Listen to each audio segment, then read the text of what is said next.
Okay.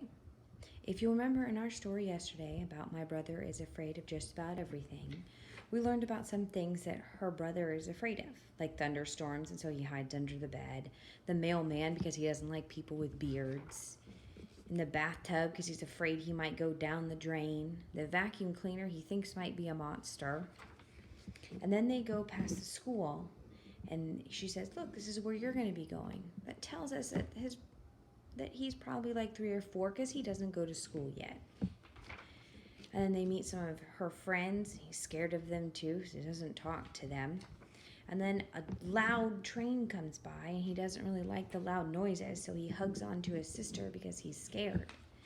And then she decided that it's time to have a talk and try and figure out why he's scared of all these things, since none of them have ever hurt him.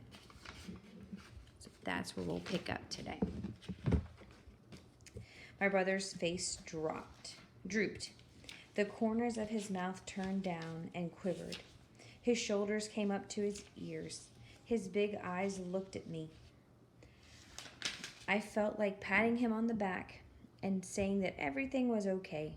But instead I said, "Look,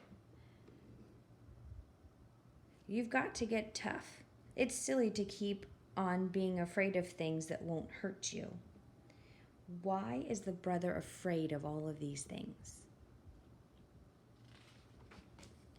Then I saw a great, big, happy smile spread across my brother's face. He was looking at something behind me. I didn't even have to ask what it was. Nothing else could make my brother look that happy. It had to be a dog. I tried very hard. I shut my eyes and pretended the dog wasn't there. I took deep breaths so my heart wouldn't beat so fast. I clenched my hands so they would stop trembling. I prayed the dog would go away. Then I felt his feet upon my shoulders. I thought of sharp claws. I felt its rough, wet tongue against the back of my neck. I thought of all those teeth. That did it.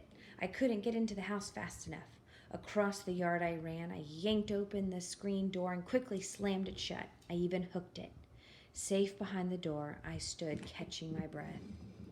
Then I went to the window. I knew what I would see. Yes, there was my brother, his arms around the dog. Why did the sister go inside?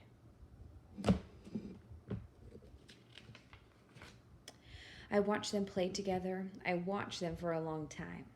I suppose that dog would have played with me too if I had been outside. But I stayed inside. I felt bad about it, but I stayed inside. Oh well, everybody's afraid of something, I guess. How are the brother and the sister in the story the same?